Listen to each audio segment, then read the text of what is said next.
All right, time to talk money with personal finance expert Mary Holm, who's been joining us on a Thursday for many years. We look forward to her visits, and she always seems to come up with something new to say about money. Yes. Or at least a new way of talking about something old. Yeah, kia ora, Jessie. You've done a great job over the years, and people who want to look up our previous conversations can do it on the RNZ podcast page. And Mary's got me in a good mood today because she's arrived at the quiz. Oh, yes, yeah. Jessie likes quizzes. I do. And this one Doesn't I thought... everyone like quizzes? I mean, I'm particularly obsessed with quizzes as a former quiz master, but it makes them quite fun, right? When you can I think so test too. your knowledge, test your brain. I know. What's his name does it at night? Emil. Does he? He does a quiz at night after 9 o'clock, and it's often about the time I'm making a cup of coffee or something, and I enjoy his quizzes. Yes. Now, Mary, haven't you heard our experts say you shouldn't be drinking coffee after 3 p.m? Oh, it's decaf. Oh, good. Absolutely. Okay. Yes. That's great. Yeah. Yes. All right. Mary runs a nutrition segment every Tuesday here on RNZ. No, not really. Not really. Okay. But you've got a series of questions here, and what's the background to this? Yeah, it's an American quiz, and a non-profit outfit called FINRA Investor Education Foundation, which none of us will have heard of, and they surveyed adult Americans and asked them 7 questions, and I think they're good questions because most of them are kind of practical issues that really do come up in real people's lives.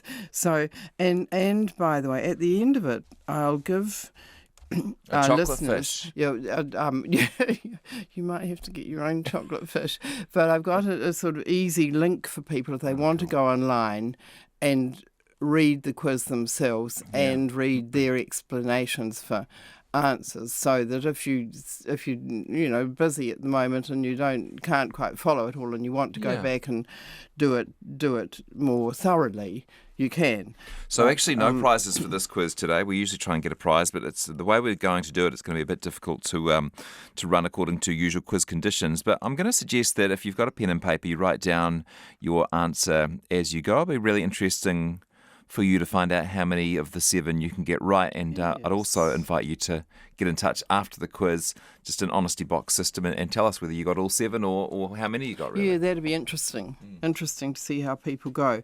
The average score in America was 3.3 out of 7, so they only got about half. Yeah.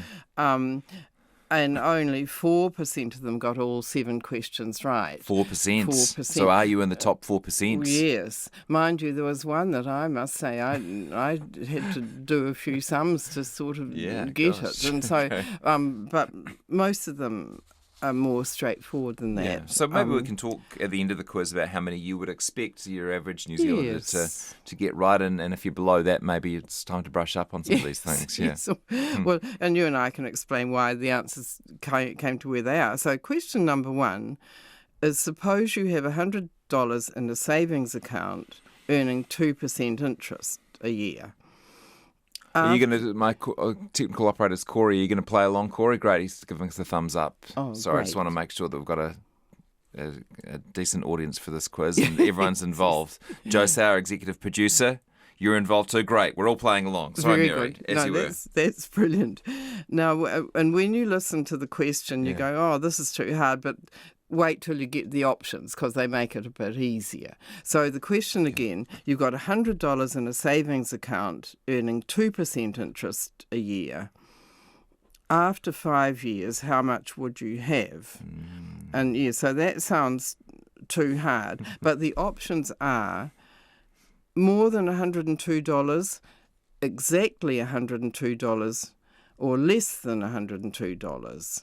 So it's not as hard as it sounds at first. So you've got $100 in the account earning 2% a year. After 5 years, well, you have more than 102, exactly 102, or less than 102. Okay. What are you going to go with, Corey?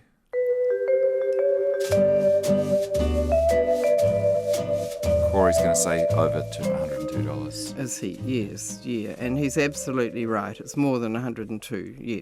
In a single year, it would be $102. And after 5 years, it's going to be compounding on that. So that was fairly straightforward one to start Yeah, with. you've shall we given us a say. quiz before, and you had one like this, which was slightly more challenging. Yes. I think it was maybe after 2 years, would you have $104 or more than $104? It might have been, yes. But There's one like that in a minute that's harder. Okay. But I think this is perhaps just sort of to get people going. Okay. Is this your confidence booster, Corey? Yeah. So question 2 is, imagine that the interest rate on your savings is 1% a year and inflation is 2%. So after a year, would the money in the account buy more than it does today, the same as it does today, or less than today? So you're earning 1% on your money and inflation is 2%. So would the money in the account buy more than it does today, exactly the same, or less than today? Yes. Give you a chance to write down your answer at home, and then Corey, who I should have mic'd up, he's through the glass, but he's going to tell me his answer, and I'll share it with you. What do you think? Now, Corey believes the purchasing power of his money will be less than today. Yep, and he's absolutely right. Yes. And by the way, that was one that the people who did the survey in America said they apparently have done it over several years, and it's the one that people have improved on the most in America, which is interesting. Well, inflation's been top of mind for a lot of people, hasn't it? Yeah, people have become more aware in America and in New Zealand of the effects of inflation, so that was interesting. Now, question 3, if interest rates rise, what will typically happen to bond prices? Now, this one's a little bit trickier. So a bond is like a term deposit, basically, where you put your money in, get some interest on it, and get your money out at the other end. Yeah. And they're slightly more complicated, but that's all we need for this, for the purposes of here. So what will happen to bond prices if interest rates rise? Will they rise, stay the same, or fall? Or is there no relationship between interest rates and bond prices? Very good. So you write it down at home. And Corey, I'm glad that it's you and not me who has to answer this one. Corey's rubbing his head, looking very, very worried. So interest rates in the market have gone up, and you've got bond prices. Yeah. What's going to happen to bond prices? So Corey says no difference. Do you mean that they're going to stay the same, or that there's no relationship between the two?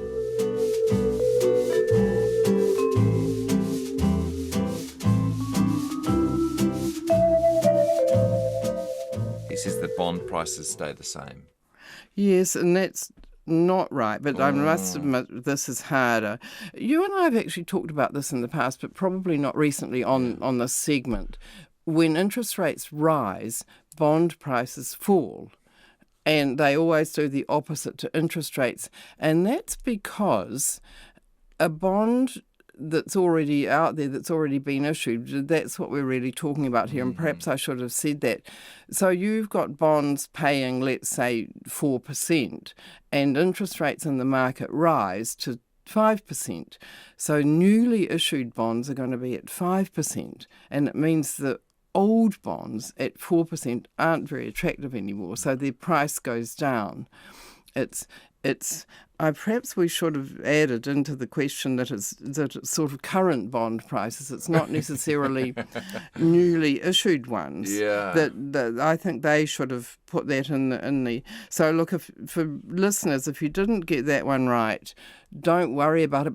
But to put it in the real world, in the last few years, people in low-risk KiwiSaver funds, which tend to hold a lot of bonds, have found their returns going down when interest rates were rising. And people have said, oh, help, the balance in my conservative KiwiSaver fund's gone down. That's not meant to happen at those levels. And it only really happens when interest rates rise quite suddenly, which is what the whole COVID thing and then the government's reaction to it and governments around the world reactions, the whole financial markets just went crazy in the last few years. Yeah. And that's why people in lower risk KiwiSaver funds saw their balance go down and got a bit panicky about it at times. But okay, well, Corey, I'm going to give you the bad news that you got it wrong, but the good news is Well, he says he learned a lot. That makes one of us. I get it, but it's still really hard for my brain. It reminds me of when I was trying to learn an SLR camera, and you open up the aperture and it means the shutter speed goes down, and then you open up the speed up the shutter speed and the aperture open. Yes. Eventually you get it, but conceptually it's just so hard to Yes, it get is. your head around. I think. Yeah, it is. If people remember that when interest rates rise, bond values fall, bond prices fall. I mean, and I probably should have mentioned earlier when I said they were like term deposits, the big difference really is that you can buy and sell bonds during their term. Unlike term deposits, you're stuck with a term deposit, which can be bad news if interest rates are going up. Yeah. Whereas if you've got a bond, you can go into the bond market and sell it before its maturity date. So, look, I mean, that question is a tough one, I think. I wouldn't be surprised if a lot of people struggled with that one. Next one is a true or false one, and this one's easier, I think, I hope. A 15-year mortgage typically requires higher monthly payments than a 30-year mortgage. Yeah, that's accepted really. A shorter-term mortgage, you've got to pay back more each time, each month or fortnight. But the total interest over the life of the loan will be less. Is that true or false? So we're comparing a 15-year mortgage with a 30-year mortgage. The 15-year mortgage, you're going to be paying off more with each payment, but what will happen to the total interest you've paid over the life of the mortgage? So, and these are both mortgages of the same amount. So, yes. $1 million paid back over 15 years or $1 million paid back over 30 years. Is it true that the 15-year mortgage will have higher monthly payments, but the total interest over the life of the loan will be less? Yes. Corey says it's true in our control booth. And Corey's absolutely right. Yes, it's a shorter term loan. You're borrowing the money for a shorter period, and so the total interest, and it makes a big difference. So if people, I mean, at the moment you've got interest rates tending to fall, and some people out there who've got a mortgage might be thinking, I've been managing to pay what I was paying in the past, so if I keep paying that higher amount, even though the bank says I don't have to anymore, I'll get rid of the loan faster and pay less interest over the life of the loan. So that's something to really look at when your term on your mortgage expires, or if you've got a floating rate mortgage, talk to the lender and say, okay, can I speed up this loan a bit? It's a terrific thing to do. Corey's back on the horse. And you're listening to Mary Holm, our personal finance expert, testing your financial knowledge with a quiz out of the States, 7 questions, and we're seeing how many you can get. Now, question number 5 is another true or false. Buying a single company's stock or shares in a single company usually provides a safer return than what they've put down as a share mutual fund, but think of a KiwiSaver fund. So you're comparing buying shares in just one company with buying shares in a KiwiSaver fund. Which one's got the safer return? Okay. Yeah. If you're a regular listener to Mary Holm on a Thursday, I hope that you get this one right. This is central to the Mary Holm way of life. It is. Corey. Okay. So Corey says it's false. He believes that a mutual fund will be safer than the single company stock. Absolutely right, Corey. Well done. Yeah. Yes, yeah. So it's safer in a couple of ways. It's, with a single company stock, the company can go out of existence, and sometimes that happens in quite a shocking way. People just don't expect it. But all your eggs are in one basket. Yeah. It's also safer in the sense that it's steadier. You won't get such big highs and you won't get such big lows. And over the long term, you should get about the same sort of average, but not so rocky. Yeah. So, yes. What are you laughing at, Jesse? I'm laughing. I think I can share this story. So, I'm teaching my daughter about the share market. Yeah. We've got one of those apps, and she's invested a small amount of money, okay? And I've given her the advice or the wisdom, I suppose, that I've learned over the years, which is she should get as big a spread as she can. It's just what we're talking about here. Anyway, she's chosen one stock because someone at school told her that it was a good one, right? And we went to an event the other night, and we're sitting there waiting for the event to happen. And this stock has plunged, by the way, since she got it. We went to this event, and before the event happened, the announcer said, "This event is sponsored by," and they said the name of the thing. And my daughter booed. Oh, did she? You know, it'd be kind of neat for her to go along to their shareholders meeting. Is it a New Zealand company? It is. Yeah, go to the annual meeting and boo there, because that's what shareholder meetings are about. Oh, I'm sorry. I just remembered that from the other night. It really made me laugh. Okay. Look, and I have to say, when you hear a story like that, you almost, in a way, hope that the share won't do well if the child really thinks they're onto a winner, because they can learn a lesson at that stage. Yeah, you can't pick winners, particularly when someone says, "Hey, I've got a sure thing for you." Yes. If that company is in fact doing really well, that'll already be reflected in a higher price than it otherwise would be, and so it's not a good buy for people often. Interesting.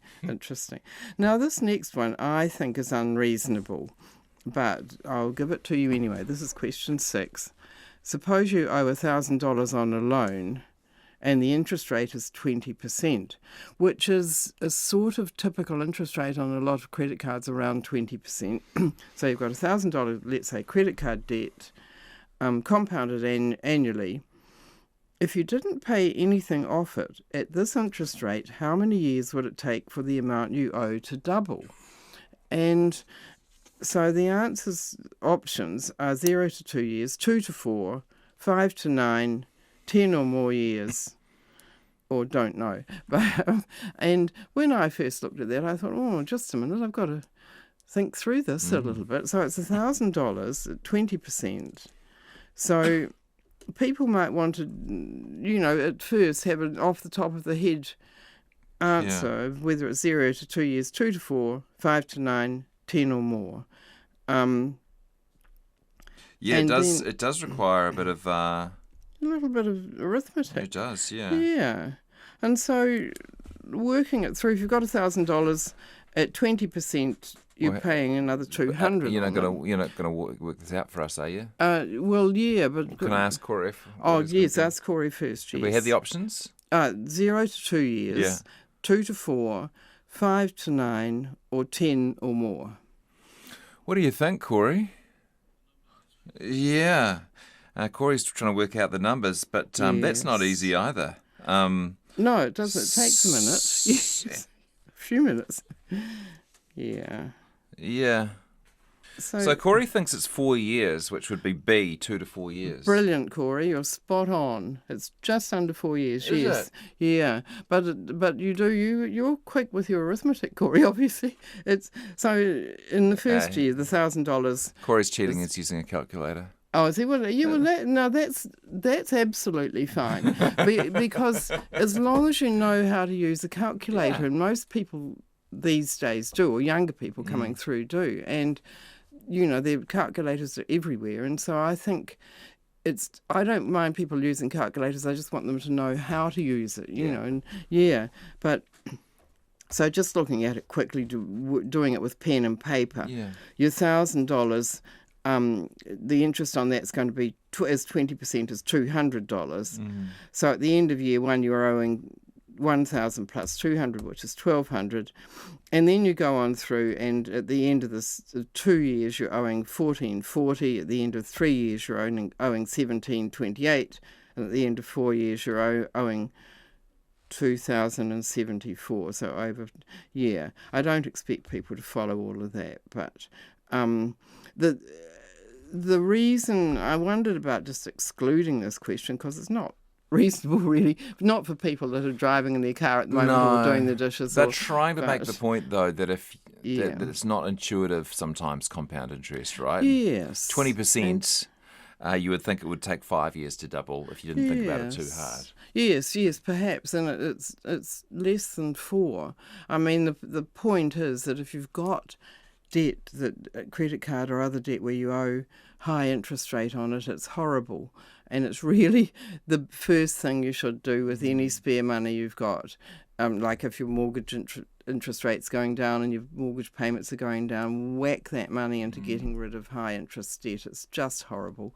Yeah, really hurts me. One more question in your super quiz. Yes, now this one it's not so hard, but you might need a pen and paper perhaps to think about it. Last question. Which of the following indicates the highest probability of getting a particular disease?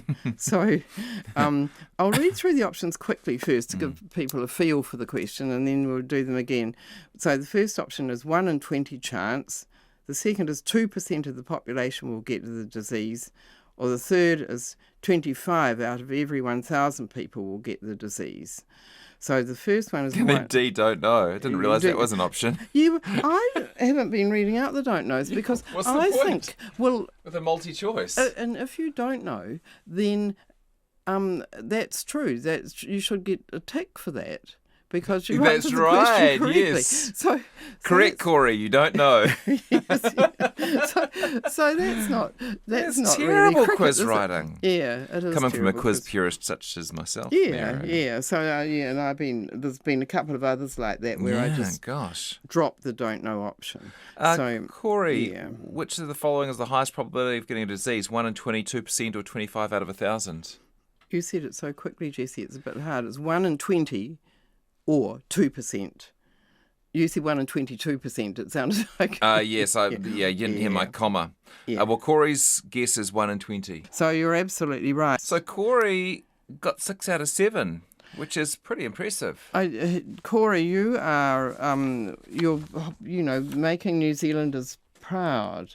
You got 4% of Americans got all 7% right. You are the equivalent of a smart American, which I guess makes you an average New Zealander. Oh, we won't go there. Yeah. But yes, they. If anyone wants to sort of have a look at the quiz, do it at their own pace, and get explanations for the answers, etc. I made a tiny URL, which we've done a few times before. So if you write down tiny URL, all one word, TINY URL.com, and then / and I've got Fin Quiz NZ. Go Mary with the tech. That's that's coming in with your own QR codes next. Yeah, look, I use tiny URLs in my Herald column a lot because if you put great big long links in, it's fine for the online version, but it's not fine for the paper version. And so my son showed me how to do these. So once again, it's tinyurl.com / Fin Quiz NZ. Great. And Fin for financial. We've got a link on our website, rnz.co.nz/Jessie. Cool. Thank you. It's a pleasure, Jessie. Mary Holm, personal finance expert, testing our financial knowledge this week.